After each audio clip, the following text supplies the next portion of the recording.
Index function বোঝানোর জন্য আমি ব্যবহার করছি একটি ছাত্রদের পরীক্ষার ফলের টেবিল, যার মধ্যে বিভিন্ন বিষয়ের মার্কস ও সর্বমোট মার্কস দেওয়া আছে। এখানে আমি তিনটি উদাহরণের মাধ্যমে ইন্ডেক্স ফাংশনের তিন প্রকার ব্যবহার দেখাবো।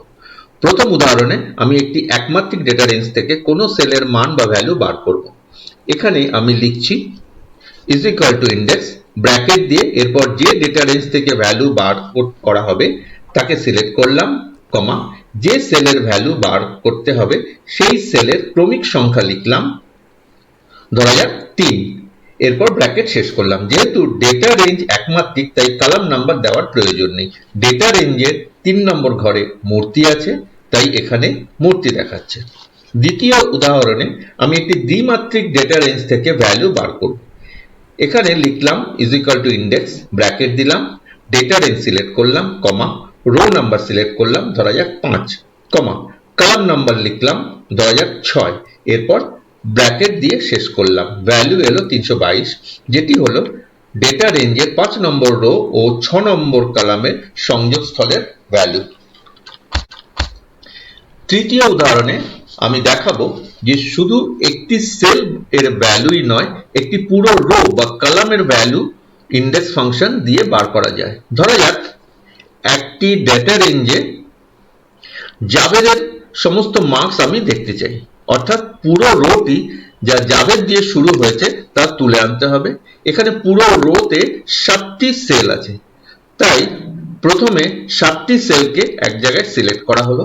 এরপর প্রথম সেলে লিখলাম is equal to index, bracket, data range, comma, rho number এর জায়গায় 7 লিখলাম, যেহেতু জাভেদের রোটি ডেটা রেঞ্জের 7 নম্বর রো, কমা, কিন্তু কলাম নাম্বারের জায়গায় 0 লিখতে হবে ও তারপর ব্র্যাকেট দিয়ে শেষ করলাম। এরপর এন্টারের বদলে কন্ট্রোল ও শিফট ও এন্টার একসাথে টিপতে হবে। এর ফলে জাভেদের পুরো রোটি চলে এলো। এরপর দেখাবো যে ইন্ডেক্স ফাংশন একসাথে একাধিক টেবিল থেকে ভ্যালু বার করতে পারে। এখানে দুটো টেবিল আছে, টেবিল 1 ও টেবিল 2, যাতে সেমিস্টার 1 ও সেমিস্টার 2 এর মার্কস আছে। প্রথম উদাহরণে আমি লিখলাম is equal to index, bracket, আবার ব্র্যাকেট, প্রথম ডেটা রেঞ্জকে সিলেক্ট করা হলো, কমা, দ্বিতীয় ডেটা রেঞ্জকে সিলেক্ট করা হলো, ব্র্যাকেট দিলাম, তারপর কমা,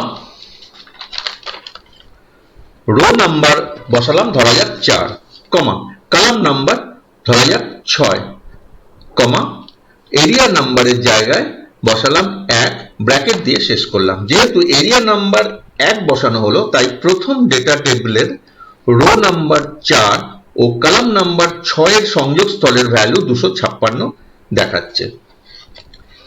এখন যদি আমি এরিয়া নাম্বারের জায়গায় 2 বসাই তাহলে 2 নম্বর টেবিলের অনুরূপ ঘর অর্থাৎ 4 নম্বর রো ও 6 নম্বর কলামের সংযোগকারী সেলের ভ্যালু অর্থাৎ 290 কে দেখাবে।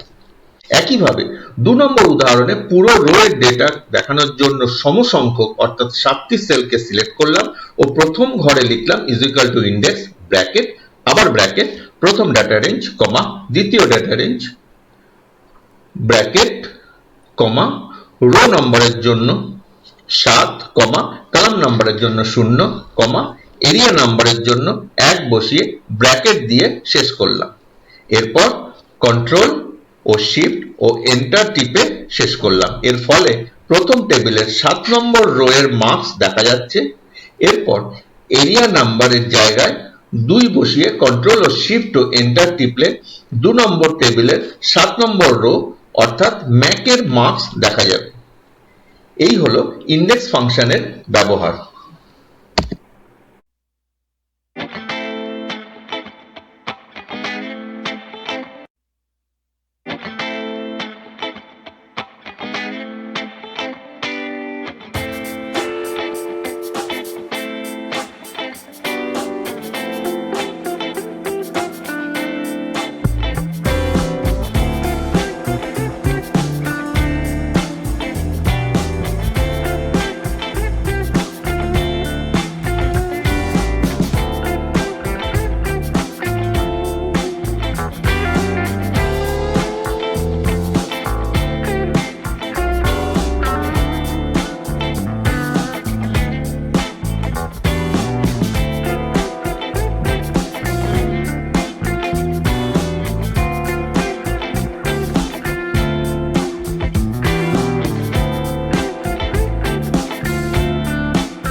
এই একই ছাত্রদের মার্কস টেবিলের মাধ্যমে আমি ম্যাচ ফাংশনের ব্যবহার ব্যাখ্যা করব।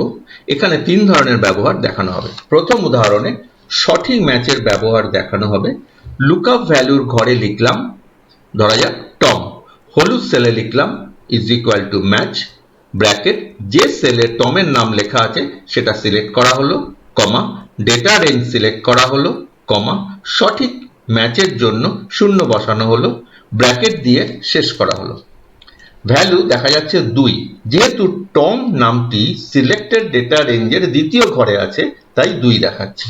দ্বিতীয় উদাহরণে আনুমানিক বা অ্যাপ্রক্সিমেট ম্যাচের ব্যবহার দেখানো হবে। এক্ষেত্রে অ্যাপ্রক্সিমেট ম্যাচ +1 এর ব্যবহার দেখানো হচ্ছে। +1 বসালে লুকআপ ভ্যালুর সমান বা লুকআপ ভ্যালুর চেয়ে কম ভ্যালুগুলির মধ্যে সর্বাধিক ভ্যালুর সেলটিকে চিহ্নিত করা যায়। তবে এর জন্য প্রথমে ডেটা রেঞ্জকে ঊর্ধ্বগামী বা অ্যাসেন্ডিং অর্ডারে সাজাতে হবে। এখানে টোটাল মার্কসের ঘরটি খোঁজা হচ্ছে, তাই ডেটা রেঞ্জকে সিলেক্ট করে মার্কস অ্যাসেন্ডিং অর্ডার অনুযায়ী সাজানো হলো। আমি লুকআপ ভ্যালু লিখলাম ধরা যাক 300। এবার হলুদ সেলে লিখলাম is equal to match, bracket lookup ভ্যালুর সেল সিলেক্ট করলাম, কমা, ডেটা রেঞ্জ, কমা 1, ব্র্যাকেট দিয়ে শেষ করলাম, ভ্যালু এলো 7। যেহেতু 287 হলো 300 থেকে ছোট সর্বাপেক্ষা বড় সংখ্যা এবং তা 7 নম্বর সেলে আছে তাই 7 দেখাচ্ছে। তৃতীয় উদাহরণে আনুমানিক বা অ্যাপ্রক্সিমেট ম্যাচের ব্যবহার দেখানো হচ্ছে। -1 এর জন্য -1 বসালে লুকআপ ভ্যালুর সমান বা লুকআপ ভ্যালুর চেয়ে অধিক সংখ্যাগুলির মধ্যে সর্বনিম্ন সংখ্যাটিকে চিহ্নিত করা যায়। এর জন্য প্রথমে ডেটা রেঞ্জকে অধোগামী বা ডিসেন্ডিং অর্ডারে সাজাতে হবে। টোটাল মার্কসের ঘরটি খোঁজা হবে, তাই সেটিকে ডিসেন্ডিং অর্ডারে প্রথমে সাজানো হলো। আবার লুকআপ ভ্যালু লিখলাম 300, হলুদ ঘরে লিখলাম is equal to match, bracket lookup ভ্যালুর সেল সিলেক্ট করলাম, কমা, ডেটা রেঞ্জকে সিলেক্ট করলাম, কমা, -1, ব্র্যাকেট দিয়ে শেষ করলাম। ফল এলো 2। মার্কসের 2 নম্বর ঘরে 310 আছে, যা হলো 300 সর্বাপেক্ষা নিকটবর্তী বৃহত্তর সংখ্যা। এই হলো ম্যাচ ফাংশনের ব্যবহার।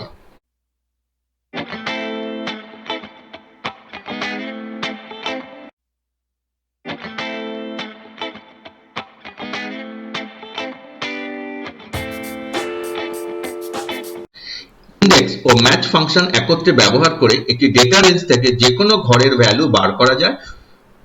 ছাত্রদের মার্কস টেবিলে আমি এখন যে কোনো ছাত্রের যে কোনো বিষয়ের মার্কস বার করব। প্রথমে নামের জায়গায় কোনো ছাত্রের নাম লিখলাম ধরা যাক ডেভিড, বিষয়ের জায়গায় লিখলাম ধরা যাক ম্যাথস, হলুদ ঘরে লিখলাম is equal to index, bracket দিয়ে ডেটা রেঞ্জকে সিলেক্ট করা হলো, কমা, এরপর ইন্ডেক্স ফাংশন সিনট্যাক্স অনুযায়ী রো নাম্বার বসাতে হবে ও সেটাকে ম্যাচ ফাংশন দিয়ে খুঁজে বার করছি, তাই লিখছি ম্যাচ, ব্র্যাকেট দিয়ে যে ছাত্রের মার্কস খুঁজছি সেই ছাত্রের নামের ঘরটাকে সিলেক্ট করা হলো, কমা, তারপর যে কলামে ছাত্রদের নামগুলি আছে তা সিলেক্ট করা হলো, কমা, 0, ব্র্যাকেট, কমা, তারপর কলাম নাম্বার খোঁজার জন্য আবার ম্যাচ ফাংশন ব্যবহার করা হলো, তাই ম্যাচ, ব্র্যাকেট দিয়ে যে বিষয়ের মার্কস খুঁজছি সেই ঘরটাকে সিলেক্ট করা হলো, কমা, যে রোতে বিষয়গুলো আছে তাকে সিলেক্ট করা হলো, কমা, 0, ব্র্যাকেট, আবার ব্র্যাকেট দিয়ে ফর্মুলা শেষ করা হলো।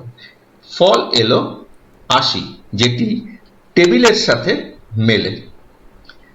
ছাত্রের নাম পাল্টে জাভেদ লিখলাম ও বিষয় পাল্টে ফিজিক্স লিখলাম।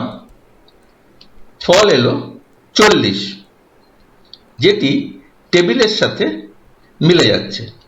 এইভাবে ইন্ডেক্স ও ম্যাচ ফাংশনকে একসাথে ব্যবহার করা যায়। ধন্যবাদ।